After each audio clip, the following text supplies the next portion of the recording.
20th conference title this year. Talk about what it means to be able to have that kind of consistency at a place like Oklahoma. Yeah, it's been a fabulous season for us. We actually did a lot better than many of us expected. Rose to the occasion at the conference meet and ranked second in the nation right now. So very pleased where we are coming into the NCAA championship. Our focus is to get into the team finals on Saturday and hopefully just do a good job there, be consistent, and see if we can compete for a championship. And you talk about competing for a championship. What does it take at the NCAA level? You guys, the program has been here before. What's it going to take for you guys to compete for that team title? Well, I'm not sure that we have the start values. A lot of the top teams, Penn State, Michigan, are certainly doing a little bit harder gymnastics than we've done. So for us, it's going to be about trying to compete 30 routines, hitting 30 routines, and maybe having some of those other teams provide an opening for us to kind of shoot through and take the consistency all the way through the end of the meet. And then you guys, we talked about the conference championship. Can you guys carry momentum from that championship into your training and now into the NCAA championships?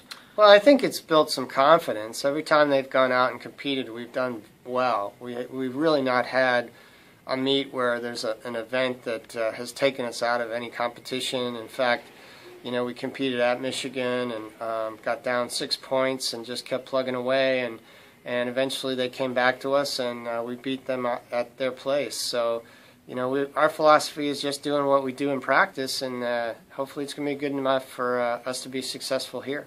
And then you guys have had a lot of guys compete on different apparatus this year. What does that do for your team to have so many guys that can go up and compete in different events? Well, we have a lot of competition in the gym, especially for the last spot.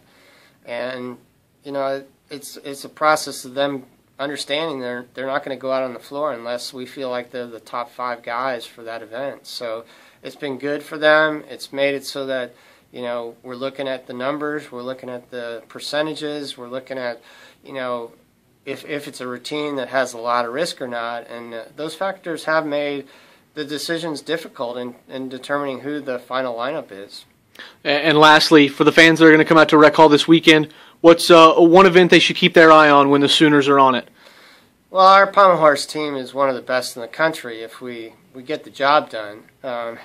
Certainly that's an event that turns the meet for all teams. And, you know, in the prelims we chose to go there second, so we should know sort of our fate fairly early. If we rock on pommel horse, I think we'll be on our way and be, you know, in great shape getting into the finals. All right, Alec, an all-arounder for Oklahoma. What's it going to take to compete with your counterparts in that event this weekend at the NCAA championships? I think the biggest thing with the 5-out-5 count change in the NCAA system, the biggest thing is going to be the will to stay on that event. Any fall is going to hurt the team. It's going to hurt your all-around score immensely. And so the will to stay on each event is going to be the biggest thing. And then just give the fans maybe a little taste of what's it like putting yourself through an all-around, 6 events in one night. It has to be tough on you. Well, usually I like to think of it as one routine at a time. If I'm thinking 6 routines, my mind just gets all messed up. So I think of our first event, focus on that routine, what I need to do, and then when that one's done, I move on to the next one and just keep trotting through. And one thing, when you look at the statistics for this team, there have been a lot of people that have competed for you guys this year. How does that help you guys in the long run to have so many people able to go up and compete? The depth of each of our events is grateful for us. I think the biggest help is that each of us are fighting to make those, because only 15 people can be in the lineup. So the fight to make those top 15 is improving our start values, improving our form, and it's really making our team rise. And, you know, moving into the championship season, it's different from the dual meet season. What's the biggest change from a dual meet into now championship season? The biggest change, I think, is in practices in the gym. We're doing more routines, less really hard conditioning days. and we're just doing numbers and numbers of routines these past 4 weeks.